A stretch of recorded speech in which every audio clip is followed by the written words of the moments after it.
구독을 통해 매주 새로운 내용을 받아보세요. 위 종목들은 우리 시장이 대세 상승의 흐름 속으로 나아갈 적에 상승세의 가장 중심부에 놓일 수 있는 종목으로 다른 어떤 종목보다 관심을 갖고 지켜봐야 할 종목군이다.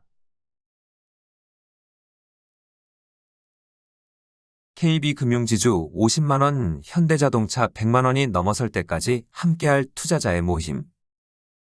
작년 11월 이후 나스닥 시장에서는 23년 1월 이후 시작된 반전 흐름을 마감하려고 하는 하락 압력이 계속적으로 작용하고 있다고 하였다. 중요한 것은 나스닥 시장이 반전 흐름을 마감하면 작년 4월 이후 130%를 넘어선 우리 시장도 상승 과정을 마감할 수밖에 없다는 점이다. 작년 11월 이후 반전 흐름을 마감하는 하락 압력을 잘 이겨내던 나스닥 시장은 최근 들어 하락 압력을 이겨내지 못하는 모습을 자주 보여주고 있다. 나스닥 시장이 반전 흐름을 마감하게 되면 1개월 전후의 기간 동안 나스닥 시장은 최고점에서 20% 전후에 달하는 하락폭이 발생하게 된다. 또한 작년 4월 이후 전체 지수 기준으로 130%를 넘어서는 강력한 큰 장이 발생한 우리 시장도 큰 장을 마감하는 하락 과정이 나타나게 된다. 작년 4월 이후에 큰 장을 마감하면 전체 지수 130%를 넘어서는 상승 과정을 주도한 종목의 경우 최고점에서 40% 전후에 달하는 하락 압력을 받게 된다. 작년 4월 이후 우리 시장의 전체 지수가 130%를 넘어서는 상승폭이 발생할 수 있도록 상승세를 주도한 종목은 삼성전자와 SK하이닉스다. 삼성전자와 SK하이닉스가 상승세를 주도한 만큼 삼성전자와 SK하이닉스는 40% 전후에 상당히 강력한 잠재된 하락 압력을 받게 될 것이다. 다만 삼성전자의 경우 작년 10월 향후 추세적 상승세로 나아가겠다는 의지를 드러낸 상태라 실제 하락폭은 30% 전후에 그칠 가능성이 높다. 얼마 전 삼성전자는 개장 전 거래로 순간 하한가로 내려가면서 최고점에서 30%를 넘어서는 하락폭이 발생한 적이 있었다. 작년 4월 이후의 상승 과정을 마감하더라도 삼성전자의 경우 이미 저점을 찍은 상태라 바로 이 시기 저점 근처로 재접근하는 모습을 보여줄 가능성이 높다. SK하이닉스의 경우 23년 1월 이후 강력한 추세적 상승 과정을 지속하여 온 관계로 해당 종목 내부의 추세적 상승 기운이 강하게 남아있지는 않다. SK하이닉스의 경우 작년 4월 이후 상승 과정을 마감할 경우 40% 전후에 대한 잠재된 하락 압력이 그대로 노출되어 실제 하락폭으로 연결될 가능성이 높다. 이번에 나스닥 시장이 23년 1월 이후에 반전 흐름을 마감하게 되면 단순히 반전 흐름을 마감하는 것에 그치지는 않을 것이다. 2009년 3월 이후 나스닥 시장을 추세적인 상승세로 유도한 기술주 종목들이 모든 상승 과정을 마감하는 하락 과정으로 연결될 가능성이 높다. 이 경우 나스닥 시장은 반전 흐름을 마감하고 난 다음 일정 폭 반등세가 발생하겠지만 이후 시간을 두고 계속 저점을 깨고 내려가게 될 것이다. SK하이닉스의 경우 기술주의 이런 추세적인 행보의 진즉부터 맞추어 온 관계로 반도체 산업의 초호황에도 계속 하락 압력에 시달리게 될 것이다. 삼성전자의 경우 한때 기술력 부족으로 제대로 평가를 받지 못하다가 기술력 회복에 따라 작년 10월 추세적 상승세로 나아가겠다는 의지를 드러냈다. 작년 10월 추세적인 상승 의지를 드러내고 난 다음 2개월의 조정을 거쳐 현재는 본격적인 추세적 상승 과정으로 진입을 한 상태에 놓여 있는 것이다. 강한 추세적 상승 의지를 드러냈다고 하여도 우리 시장이 작년 4월 이후의 상승 과정을 마감하면 삼성전자 또한 영향을 받을 수밖에 없다.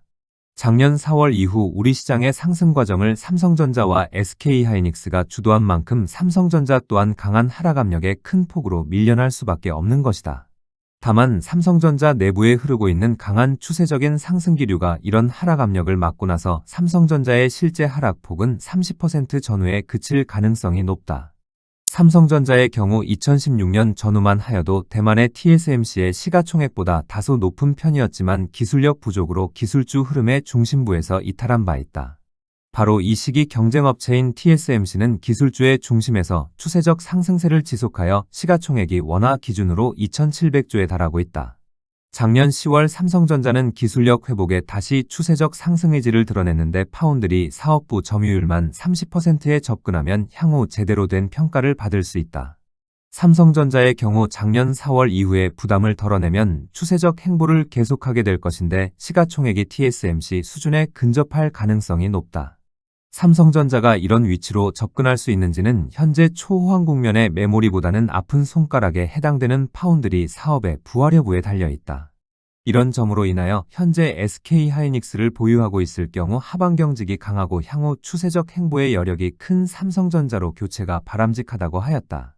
그리고 작년 4월 이후 현대자동차와 미래에셋증권의 상승폭도 상당한 만큼 이들 종목도 상당히 강한 하락 압력에 시달릴 가능성이 높다고 하였다.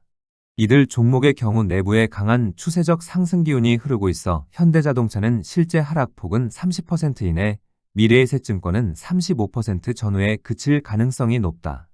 현대자동차의 경우 이미 고점에서 20%를 넘어서는 하락폭이 발생한 상태라 현재의 위치에서도 바로 투입이 가능한 가격권이다. 통상 진행 과정에 특정 종목을 매수하려고 할 경우 매수하고 난 다음 10% 전후의 추가 하락폭을 감내할 수준이면 무난한 매수 가격권으로 보고 있다. 금융주 가운데 미래에셋증권을 제외하고 중요 은행주와 삼성증권의 경우 고점에서 10% 전후 하락폭이라면 언제든 매입을 하여도 좋다는 관점이다. 미래에셋증권의 경우 작년 4월 이후 가파른 상승세로 35% 전후의 하락폭 가능성으로 고점에서 25% 전후 하락폭이면 무난한 매수 가격권에 해당된다. 21년 연말 애플의 시가총액이 3천조를 넘어서던 시기 미래에셋증권과 삼성증권의 시가총액은 향후 각각 55조와 40조에 접근할 것으로 말씀드렸다. 이후 애플의 시가총액이 5천조를 넘어섬에 따라 우리 시장이 추세적인 상승 과정으로 전환될 경우 미래에셋증권은 80조에 접근할 수 있다고 하였다. 글로벌 기업의 가치 기준을 제시하고 있는 대세 상승의 볼륨이 계속 커짐에 따라 중요 종목들의 도달 가능한 가격 또한 높아지게 되는 것이다. 그런데 21년 3월 이후에 반전 흐름을 통하여 엔비디아의 시가총액이 원화 기준으로 7천조를 넘어서므로 대세 상승의 상승 볼륨은 더욱 커진 상태다. 금융주의 상승 구도가 가동되면 세계 금융주의 흐름을 이끌고 있는 JP모간 체이스의 시가총액은 3,500조를 넘어설 가능성이 높다. 이 경우 우리 시장의 금융주의 가치에 대한 기준을 제시하고 있는 KB금융지주의 시가총액은 350조 전후에 접근할 가능성이 높다. KB금융지주의 이런 가치 기준 제시에 따라 미래에셋증권과 삼성증권의 시가총액은 100조와 70조 전후로 접근도 가능할 것으로 보고 있다. 추세적인 상승 흐름으로 나아갈 적에 해당 흐름을 이끌어 나아가는 종목은 크게 앞서 나아가고 중심부에 놓인 종목들은 따라가게 되어 있다. 이런 행보는 세계 금융주의 흐름을 이끌어 나아가는 JP모간 체이스의 행보에서 잘 나타나고 있고 현재 여타 글로벌 금융기관들이 따라가고 있다. 우리 시장의 은행주의 흐름을 이끌고 있는 KB금융지주도 앞서 나아간 바 있고 미래에셋증권은 개별 재료를 빌미로 크게 앞선 행보를 보여주고 있다.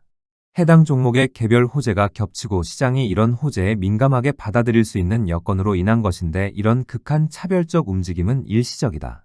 시장의 상승 볼륨이 미래에셋증권의 시가총액을 100조 전후까지 접근시킬 수 있는 상승 기운이 작용하고 있는데 재료가 속도를 부추기고 있는 것이다.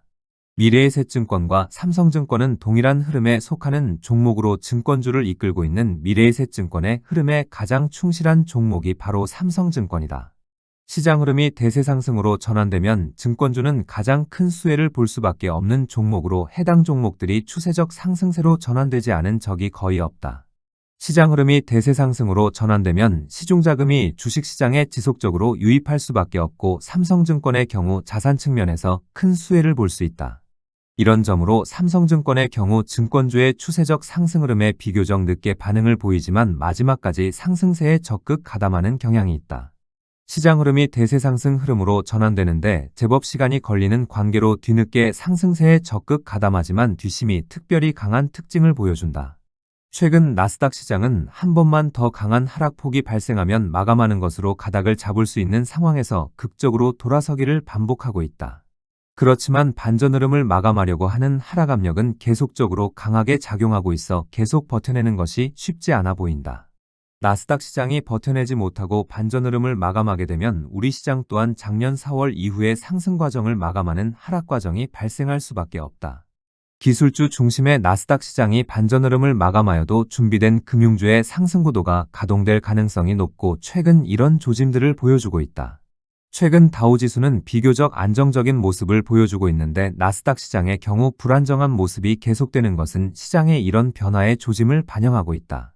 금융주의 상승 구도가 가동되면 가치주의 비중이 다소 높은 다우지수의 경우 더딘 속도지만 추세적 상승 과정을 지속할 수 있기 때문이다. 작년 4월 이후의 상승 과정 마감이 나스닥 시장의 반전흐름 마감과 연결되어 있어 현재 작용하고 있는 하락 압력을 이겨낼 수 있는지 지켜봐야 하겠다.